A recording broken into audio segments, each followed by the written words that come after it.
Hey, what's going on everyone? Matthew from therighttrader.com back today with another daily crypto update. Today we're going to talk a little bit about and go over some of the big movers like EOS, Icon, and VeChain. Other than that, my normal schedule of Roblox, Bitcoin, Ethereum, Litecoin, Ripple, Neo, Vertcoin, Monero, Omigo, Lisk, Cardano, and Iota. All of those in that order, starting with EOS in just a second on TradingView. Other than that, if you're interested in monthly cryptocurrency buying opportunities, you can find that in my premium content. I also recently added 5 high return cryptocurrencies for your 2018 portfolio. So if you're interested in either of those things, you can find a link to that, to my premium content in the description of this video. So definitely go check that out if you're interested. And other than that, if you want to start trading altcoins, go check out Binance. Also have a link to them in the description of this video. So let's get started with the general market update. Today we can see that a lot of cryptocurrencies are rebounding, and that increase in price is mostly led by Bitcoin, right? That's now moving back towards $13,000. This is what I predicted. So Bitcoin is kind of leading the way right now for the market, and that does tend to happen in these types of situations. So it's up about 12% in the past 24 hours, doing well here, and we can see that that's kind of being pushed onto the rest of the market, right? With a lot of cryptocurrencies doing well and coming back up now. So that's great to see. Still some room to move higher here before we're fully in the clear, but at least we're slowly but surely moving back up, and things seem to be kicking back into action now. So that's those are great things. And we're going to get started with our technical analysis of the 3 cryptos that I mentioned at the beginning. So EOS, Icon, and VeChain, some of the big movers that are up around 30% today. And EOS, I mean, it's been doing great, right? It's now in the top 10. So just amazing, to be honest, what EOS did. It was a cryptocurrency that I personally wasn't paying that much attention to, but how can you not when it's doing so well and is in the top 10 now? It's actually been holding its spot very well, and it's pretty amazing. So right now, EOS is holding its uptrend very well. We can see that it had this really nice U-shaped bottom, and, you know, put in that nice hammer candlestick. Things are now kicking back up with this massive green bullish candlestick that broke above the high here of the candlestick of 113,000 satoshis, now moving back towards the all-time high, which is at 132,000 satoshis. And I'd say that there's a pretty decent chance that we come and test that level in the next couple days, right? Based on how it moved previously, it does tend to do that and then pull back a little bit. So I wouldn't be surprised to see that happen once again. At least test it, maybe pull back a little bit, but we should be making new all-time highs within the next month, I believe. So good volume to support this breakout and the climb higher as well. We also got this short-term uptrend line as well. That's keeping the price up. So I'll go ahead and put that in. This is this trend line right here. So we can already see a bit of a formation there. And MACD uptrending very nicely. Same thing on the histogram. Now back above the 7 line on the RSI. EOS is definitely looking good right now. Let's take a look at ICX, so Icon, and see how it's been doing. Icon is also uptrending very nicely here with, you know, not that many big pullbacks, and it's going to make a move probably to test that previous all-time high at around 8,523 satoshis.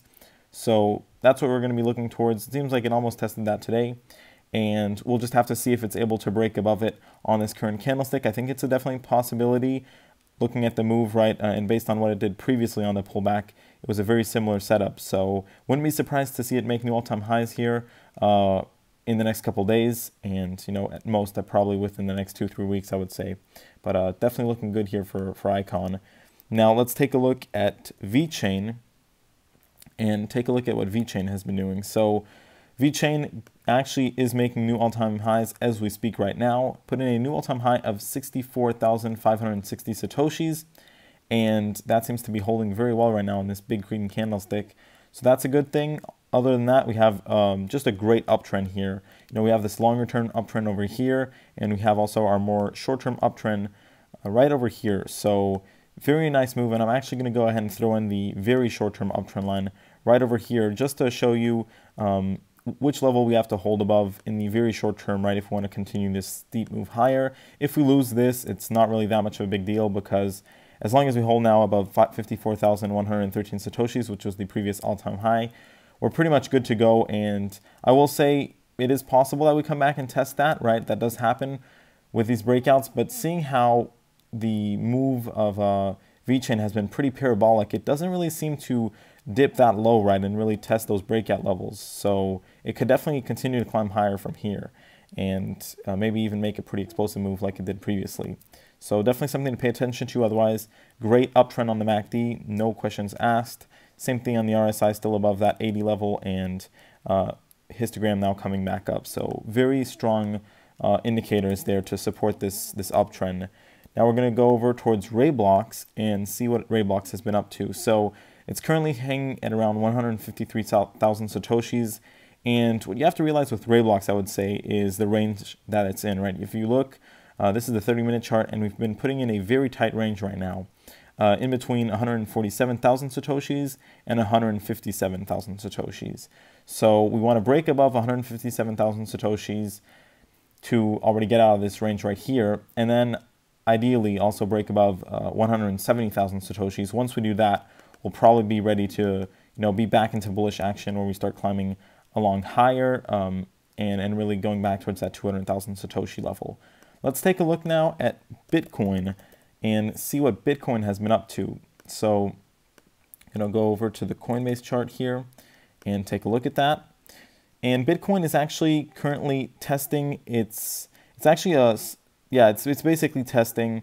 It actually made its way a little bit above it, but it's a $12,788 resistance level. And that is a pretty key level, right? Because that's the level I want to see the price break above to at least put us back to kind of where we were previously. And that definitely looks possible. The indicators are pretty good here. It looks like we also broke out of the downtrend line on the RSI. So that's a very good sign. And we still want to see the MACD come back over above the orange line. The second time around, it should definitely happen. The histogram is uptrending nicely, nice volume to support this, small uptrend that we put in now and kind of this U-shaped bounce. So definitely think we put in a bottom here for Bitcoin. I don't see it dropping lower. The one thing that I will mention is we want to make sure that we get above $12,788 and that we hold above that level, right? Because if we just test it and then reject that level, we're probably going to come back lower and consolidate in this range. So we want to make sure that we get a candlestick that holds above it and that we really start trading above that. So once that happens, we'll just have to break out of the downtrend line, and then we're pretty much good to go for Bitcoin. Also, get back above the middle band and the uptrend line as well. That's true that I didn't mention that, but there's still some resistance basically ahead for Bitcoin. At least if it gets above $12,788, it's in much better standing than it is at the time being. So that definitely could happen, but there's always the risk of a rejection. So just something to pay attention to. Other than that, let's take a look at Ethereum. So pretty similar move for Ethereum. The one difference is that Ethereum broke above its pretty key resistance level, which is now going to be acting as support, and that was at $1,094. Currently, Ethereum is moving towards its previous uptrend line, and we'll have to see if it's able to get back above that, right? It's never easy to do that, but it is possible. So if that happens, that's for the better. It'll probably climb up a bit faster. If it doesn't, that's probably going to act as resistance, and we're probably just going to move a little bit more horizontally as we climb back up towards those all-time highs at around $1,400. Got that MACD overextended hook now that's coming in. Hopefully we can see that crossover above the orange line. Same thing on the MACD coming back up now, and it looks like our RSI is really trying to round back up, hopefully going to break above the downtrend line as well. So Ethereum is actually looking pretty good here. Just has that uptrend line that's going to act as some resistance. We'll have to see if it's able to break above that. Let's go to Litecoin and see how Litecoin has been doing. So Litecoin was consolidating a lot here previously over the past 3 days, and now it finally looks like it's getting out of that little range, which is good. Broke out of the downtrend line on the RSI. That's a very bullish sign, and hopefully we can see a crossover on the MACD and histogram. Other than that, we want to see the price get back above $218, and then it has some resistance with the downtrend line in the middle band. So it's going to be a little bit tricky there, but definitely possible. Hopefully it is able to move above $218. If it doesn't, same thing, right? Like Bitcoin, it's been kind of following Bitcoin's movement. It'll probably consolidate in this range a bit. So those are the two things to pay attention to for Litecoin. We're now going to go over towards Ripple and see how Ripple has been doing. So Ripple is consolidating once again at around $151.50. putting in three very similar consecutive candlesticks right here, all putting in tops, so basically a triple top here at that $1.75 resistance level. And the one problem with that is the more times you test it, the more times it's likely to fail, basically. And that would mean that we might start to lose some price action and drop back below $1.50, right? I'm not saying that that's definitely going to happen because the indicators are still looking pretty good, right? We're uptrending on the MACD, the histogram. MACD slowly but surely going to come back up, hopefully, and the RSI is out of the downtrend line. So those are good bullish signals. It's just that we have decreasing volume and we're not able to get back above that $1.75 support level, right? If we are, then we're in the clear, right? We can probably move back up towards $2. But if we see that it's really struggling, it's more likely that it falls back lower. So we're going to have to wait and see if that happens, but we definitely want to make sure that we at least move higher in this range and stop testing it and coming right back down, because those longer upper wicks means that buyers weren't able to sustain those higher prices just yet. And that's kind of where the problem comes into play, so to say. So let's go over to NEO now and see how NEO has been doing. NEO has been one of the stronger cryptocurrencies out there. It's now coming back up here with a pretty strong bodied candlestick. The MACD is testing that orange line. We'll see if we get a bounce off that or if we're going to get a cross below it. Same thing pretty much on the MACD. Definitely don't want to drop into the negative area. And we found support on that 60 level on the RSI. Hopefully that's going to come back towards 70 line. Now, for NEO, we put in a new high here compared to the previous couple candlesticks we put in, which is good. The one thing that I'm going to say is, there still seems to be some resistance over there near $160. So we'll see if it's able to break above that. If we stay in this range, I'd say it's fine. I don't think we're going to lose our uptrend line either way, so I'm not too worried about it. But really what we want to see is get back above $167. At that point, we'll be pretty much back towards the previous highs, right? So that's what we need to be looking for as far as NEO is concerned. And to see if we're going to see some consolidation or move higher, I'd say we have to pay attention to the MACD and the histogram, see if we're going to get a negative crossover or not. Let's go over now to the next cryptocurrency of the daily crypto update, which is going to be Vertcoin, and take a look at how Vertcoin has been doing. So Vertcoin is moving higher once again. It was looking pretty strong, so that's good. Kind of what I said here, that probably going to make a move towards this downtrend line. And now that it's doing that, it looks like it's trying to get back above the downtrend line, which would be pretty amazing at this point, considering that the fact that it's really been struggling in that just after the drama, it found its strength. Now, what I will say is good volume here on the previous candlesticks and on this move higher. We also have a little bit of a symmetrical triangle formation here in the making, and really blasted off through that downtrend on the RSI. Looks like we're about to get the crossover on the MACD, and still holding that uptrend line nicely on the histogram. So just to recap, Vertcoin has been downtrending since quite some time, and it's been very weak. So it's finally actually looking strong, and if we're able to break above the downtrend line, maybe even get back above $6.35, then we pretty much, repaired at least most of the damage that happened over the past few days. So that'll be a very good sign, and could mean that Vertcoin is ready again to make some moves. So definitely interesting there. Let's take a look at the next cryptocurrency, being Monero, and see what Monero has been up to throughout all of this. So Monero is trying to move higher here towards $416.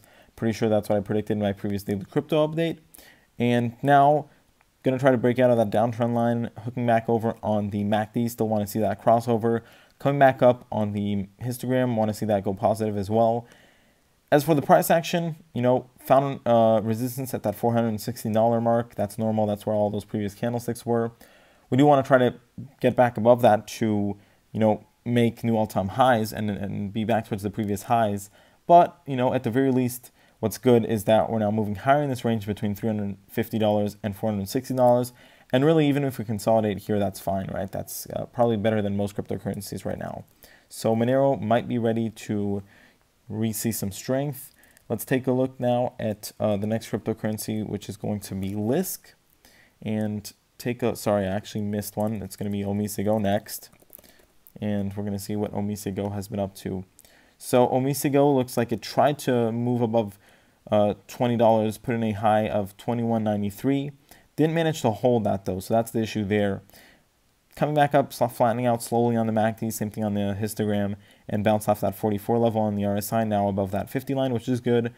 We want to see Omigo get back above $20 pretty soon, because if it starts struggling with that, it's probably going to consolidate a little bit more in this range over here. So hopefully it can really move and hold above that $20 mark, and then we'll be in much better standing. Ideally, we would want to also move above $22. That would put us back in our previous consolidation towards the highs. Definitely possible. Just want to make sure that that happens sooner rather than later before we start losing the momentum. Lisk was in a very similar position as Omigo. It actually looks a little bit better than Omigo right now because we got that MACD hooking back over.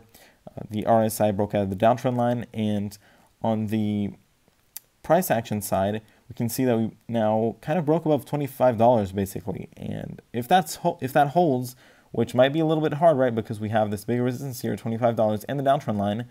But if that holds, that's a very good sign, right? We could already be ready to move back higher into this range, moving towards $30 again. We still have to see and just make sure, I would say, with the next candlestick that we're really able to hold above that $25 mark, because this is a little bit of a tricky position, but it is managing to hold above those levels for the time being, which is good. We're going to go for now towards Cardano. Take a look at what Cardano has been up to. So Cardano looks like it's actually a bit weak today, coming back and testing the uptrend line that's pretty much in line with the downtrend line and the support level at 5,125 Satoshis. For Cardano, we would like to see the price move back above the Bollinger Band. That's the brown line right here. That would be a pretty strong bullish signal if that were to happen. Also maybe get some more volume going. And as for the MACD, you know, still downtrending, pretty flat on the histogram and coming back lower on the RSI. We really want to see, I think, the MACD flatten out here so that it can get that crossover and hopefully the price move higher with that, because I think that's what's creating, you know, this weakness right now. So as far as resistance levels go, first level to pay attention to is going to be 6,263 Satoshis. If we get back above that, we should be pretty much back into bullish momentum for Cardano. Let's take a look at Iota for the final cryptocurrency of the daily crypto update. And Iota is actually finding some strength here, bouncing back off that support level at $2.63, now moving towards $3 again. And we can see that, you know, on the previous couple of candlesticks, we didn't really manage to break above $3 and hold above it. Hopefully, we can really see it move above $3 and hold this time around. That's going to be the key there, is holding above that $3 mark. And, you know, indicators still not looking that great. We want to see them, you know, really go positive and break out of any kind of downtrends. But if we manage to move above $3, then we might consolidate between that and $3.43. I'd say that's a pretty likely scenario at that point. I don't see it getting back above $3.41 just yet, because that's a pretty strong resistance level, and we also got that middle band in that area. So those are two things that could put some downward pressure on the price, but definitely think that it can get back above $3 and kind of trade in this tight range over here for a bit longer. Other than that, this is the end of the daily crypto update, everyone. I hope you enjoyed this video. If you did, please make sure to leave a like, and don't forget to go check out my premium content if you're interested. Thanks for watching, everyone, and I'll see you next time.